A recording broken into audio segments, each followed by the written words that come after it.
Bienvenue dans Actu Territorial, le format où je te résume les dernières news de la fonction publique territoriale en quelques minutes. Tu peux trouver les liens des articles dont je te parle sur ma page Facebook Fonctionnaire Territorial. On commence cette nouvelle revue de presse avec un article sur Le Point à propos du gouvernement qui câlinerait les maires ruraux. Bon, ça c'est pour le titre, mais lors du dernier congrès de l'Association des maires ruraux de France, on a l'exécutif, par le biais du Premier ministre, qui a présenté un programme avec 173 mesures, plutôt en faveur des communes rurales. Et le but était de mettre un peu en cohérence toutes les annonces qui avaient déjà été faites par le passé et de faire un point sur les projets de loi en cours ou en cours d'élaboration. Et donc par exemple, on a parlé du recrutement de médecins en zone sous-dense, la relance du permis de construire à 1 euro dans certains territoires, la mise en place de zones franches rurales. Bref, beaucoup de choses qui ont été déjà proposées en juillet par un groupe d'élus qui avait été soumis à l'exécutif. Et donc une des grandes idées de ça, c'est de revitaliser les centres-bourgs, avec comme slogan, on pourrait dire, le mot convivialité. Donc ça passe notamment par le soutien au commerce local, avec un projet de création de nouvelles licences CAT dans les petites communes. Donc il y aurait un déploiement de 1000 cafés en zone rurale avec des appels à projets qui vont être lancés. Alors que l'article se recharge bizarrement. Bon bref, ça doit être les pubs qui se chargent. L'idée aussi d'avoir les services publics à moins de 30 minutes de chez soi. Bon voilà, ça c'est des choses dont on avait déjà parlé dans d'autres vidéos d'Actu Territorial. Le fait aussi, tu sais, de compenser à l'euro près la taxe d'habitation, et puis aussi le déploiement de l'Agence nationale de cohésion des territoires, qui est quelque chose dont on a déjà parlé notamment la semaine dernière. Bref, c'est un peu pêle-mêle. Si tu as un accès à la Gazette des communes, tu as un article aussi, mais qui n'est pas en libre accès, c'est pour ça que je n'ai pas sélectionné l'article de la Gazette. Mais voilà, si tu es abonné, n'hésite pas à aller voir, c'est un peu plus complet. Ensuite, alors justement, la Gazette, un article cette fois en libre accès sur sur le domaine médico-social, et on nous dit que les départements veulent plus de décentralisation dans ce domaine. C'est via l'Assemblée des départements de France, l'ADF. On a cette info puisque l'ADF a présenté ses premières propositions au gouvernement pour, j'imagine que tu es au courant, en 2020, il y a une nouvelle phase de décentralisation qui doit s'ouvrir. Le gouvernement en parle beaucoup, et donc on nous donne des pistes, l'ADF nous donne des pistes de ce qu'elle souhaiterait en tout cas en matière médico-sociale. Et la grande idée derrière ça, c'est que ce bloc médico-social soit réellement sous la responsabilité des conseils départementaux, avec notamment un déploiement d'agences départementales des solidarités qui seraient sous-placées bien sûr sous le pilotage des conseils départementaux et qui auraient pour but de coordonner tous les acteurs locaux en matière médico-sociale, à la fois les acteurs publics et privés, et d'avoir réellement la main sur ce domaine, puisque même si le département est l'échelon territorial du social, l'État a quand même la main sur de nombreuses questions, et donc là, l'idée des départements, c'est de monter en compétence encore dans ce domaine. Alors par exemple, dans les politiques familiales et d'enfance, les départements souhaitent que les CAF soient absorbés par les conseils départementaux, ou à minima, que ces départements puissent siéger dans les conseils d'administration des CAF, pour avoir leur mot à dire, que les compétences en termes de PMI, de protection maternelle et infantile, montent également. Par contre, les départements ne veulent plus de la compétence mineur non accompagné. Ça pose beaucoup de problèmes aux départements, et ils voudraient que ça remonte en compétence de l'État. Et enfin, en ce qui concerne les personnes âgées, les personnes handicapées, les départements veulent vraiment être un chef de file, avec une suppression des maisons départementales pour personnes handicapées telles qu'elles existent aujourd'hui, et à la place avoir une gestion réellement directe par le département de maisons de l'autonomie pour à la fois les personnes âgées et les personnes handicapées. Donc l'idée encore une fois ici est de reprendre véritablement la main pour les départements, qu'ils aient plus d'autonomie dans ces deux domaines. Et puis une dernière chose quand même, au niveau des travailleurs sociaux, c'est de récupérer aussi la partie formation, l'organisation des formations qui est aujourd'hui auprès des régions, et bien que les départements récupèrent cette petite partie de la formation professionnelle, pas l'ensemble qui reste une compétence régionale, mais sur cette partie travail social, le département souhaiterait récupérer cette petite partie de la formation aujourd'hui occupée par les régions. Alors pour la suite de cette revue de presse, on va sur le site de la Banque des Territoires qui donc nous a concocté un article sur la réforme de la fonction publique dont on a déjà beaucoup parlé sur cette chaîne, sur l'actu territoriale et puis ici sur la vidéo dédiée que j'avais faite sur un format plus long. Et donc là, on va nous parler plus précisément des contours des futures commissions administratives paritaires. Tu sais qu'elles sont refondées un peu de fond en comble, ces fameuses CAP. Et on attend toujours, au moment où je fais cette vidéo, on attend le décret d'application pour y voir plus clair. Mais ce projet de décret est déjà en préparation et donc on a déjà des premières pistes sur ces nouvelles modifications. Alors, dans un premier temps, je te laisserai quand même aller voir l'article pour avoir pas mal de détails parce qu'il n'y a pas que les CAP en fait, ce décret ne concerne pas que les CAP, donc ça en parle un petit peu dans l'article, je te laisserai aller voir pour pas être trop long.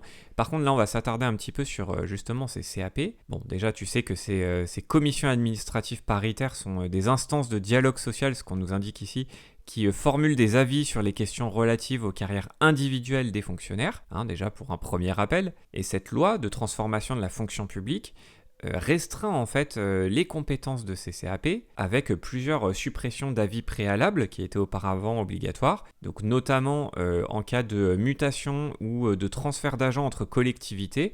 Donc voilà, ces avis préalables sont maintenant supprimés, ou encore sur les questions liées à l'avancement et à la promotion interne. Alors ensuite, on va nous expliquer qu'il y a des avis préalables qui resteront obligatoires pour les décisions individuelles dans diverses situations professionnelles. Donc je vais te les lister après.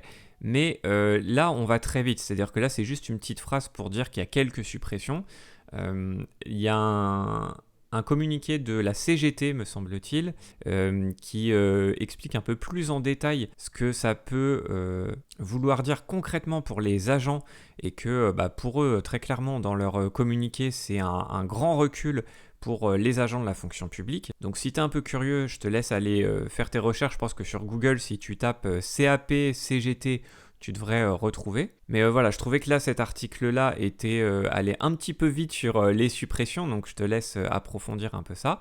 Après, il y a quand même des avis qui restent obligatoires, qui restent dans le giron finalement des CAP, comme par exemple le licenciement d'un fonctionnaire en cours de stage ou d'un fonctionnaire en fin de dispo, qui aurait refusé les 3 emplois qu'on lui aurait proposés, le licenciement aussi pour insuffisance professionnelle, le refus de la démission d'un fonctionnaire, le refus d'un temps partiel, contestation d'un compte-rendu d'entretien professionnel.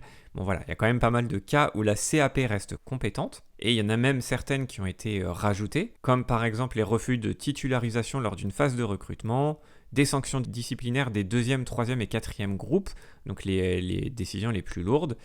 Bref, voilà, il y a encore d'autres cas comme ça qui ont été ajoutés. Je te laisserai aller voir l'article pour plus de précision, mais on voit à travers cet article que finalement, ça n'a pas l'air si catastrophique que ça.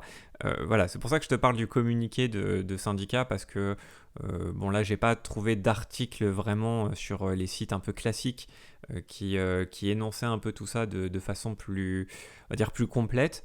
Donc voilà, pour compléter en partant de cet article, tu peux aller voir le communiqué de la CGT. Ensuite, un article sur la Gazette.fr à propos de la nécessité, ou pas d'ailleurs, d'encadrer la différenciation territoriale. Alors, tu sais, la différenciation territoriale, on en parle depuis un moment, c'est cette nouvelle idée du gouvernement de vouloir non plus avoir des règles du jeu fixes par catégorie de collectivité territoriale, mais au contraire de prendre en compte les différences de chaque territoire au sein même d'une catégorie. Donc par exemple, les départements, ça c'est une catégorie, et bien au sein de celle-ci, on aurait des différenciations à faire entre les différents départements qui n'ont pas la même histoire, qui n'ont pas les mêmes problèmes. Donc voilà, ce serait une réponse un peu différenciée de l'État vis-à-vis de la décentralisation. Et donc la problématique en fait de cet article, c'est de savoir s'il faut légiférer pour instaurer vraiment cette notion de différenciation territoriale. Et bon, c'est plutôt le chemin que ça prend, clairement, puisque il y a cette idée est prévu dans le projet de révision constitutionnelle et dans le projet de loi 3D, donc 3D pour différenciation, décentralisation, déconcentration. On le reverra un petit peu plus tard dans l'article. Mais certaines voix s'élèvent pour dire qu'au contraire, dans le droit français déjà existant, on peut déjà faire de la différenciation et qu'on n'a pas besoin de normer justement cette différenciation territoriale. Alors juste pour faire une petite parenthèse sur 3D, ce que Madame Gouraud appelle 3D, c'est pour un projet de loi en fait qui sera présenté en 2020, qui sera relatif à la décentralisation, à la différenciation qu'on étudie en ce moment, et à la déconcentration, puisque selon elle et selon beaucoup de personnes, ces trois notions vont ensemble. La décentralisation s'accompagne d'un mouvement aussi de déconcentration pour pouvoir accompagner, pour que l'État puisse accompagner justement cette décentralisation, il faut aussi réorganiser les échelons déconcentrés de l'État. Et puis la différenciation, c'est un peu cette idée que je t'ai exposée tout à l'heure. Mais on a certaines voix qui s'élèvent et qui pointent du doigt le fait que l'un des gros problèmes dans la territoriale, c'est non pas le fait que ce soit qu'il n'y ait pas assez de différenciation territoriale, le problème il serait plutôt qu'il y a une instabilité juridique,